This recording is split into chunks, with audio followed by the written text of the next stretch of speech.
Salut tout le monde, Radburger, Danny, pour le RPGAD 8. Je sais pas si le 8 août va être aussi beau que la journée d'aujourd'hui, mais le gars, c'est top, mon gars, pour te faire une petite vidéo.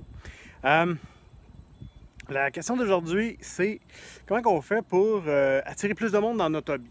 C'est quand même tough là, comme question. Moi, honnêtement, j'ai bien de la misère à me poser ça. Je me considère comme un joueur paresseux. J'essaie de sortir, je veux sortir dans ma zone de confort. Je veux essayer de gamer avec du nouveau monde. Je vais essayer de voir un peu c'est quoi Internet, tout ça. Mais honnêtement, là, je suis pris dans ma game, dans mes pantoufles, avec mes joueurs que je connais un peu sur le bout de mes doigts, tout ça.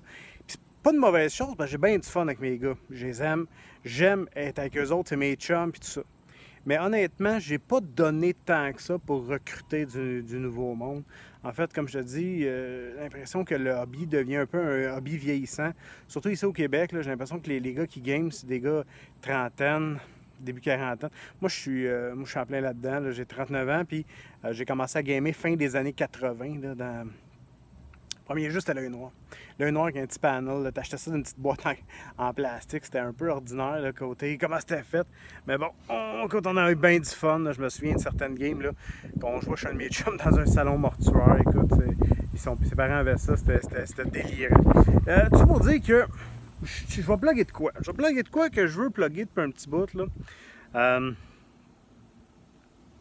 JDA Détrempe. Je suis allé le voir, là j'en parle souvent de lui parce que quand même il habite à côté de chez nous. Puis c'est un peu à cause de lui si je fais du YouTube. J'aimais bien ses capsules.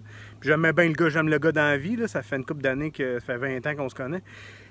Je suis allé le voir faire une séance de jeu de rôle à des jeunes à la bibliothèque. Puis écoute, honnêtement, parce que mon gars était là, mon plus vieux, 5 ans et demi.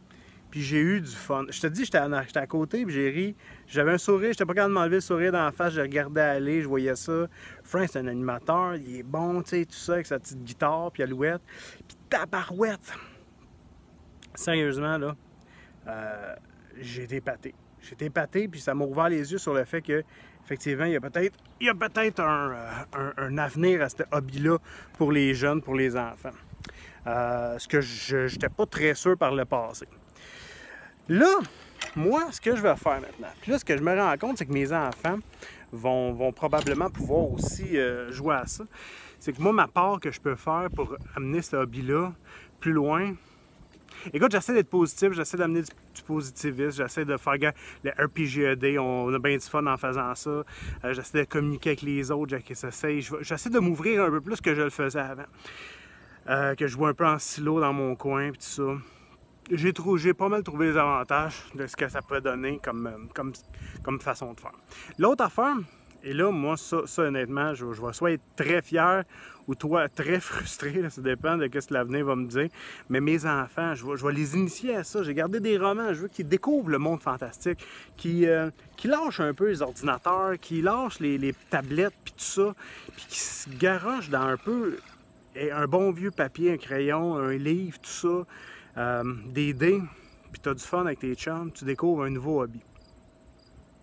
Là, je te laisse parce qu'il fait à peu près 47 degrés. Pas de thermomètre avec moi, mais ça doit te ressembler à ça. Puis garde ça. Ah ouais, c'est ça qui m'attend. Salut, à demain.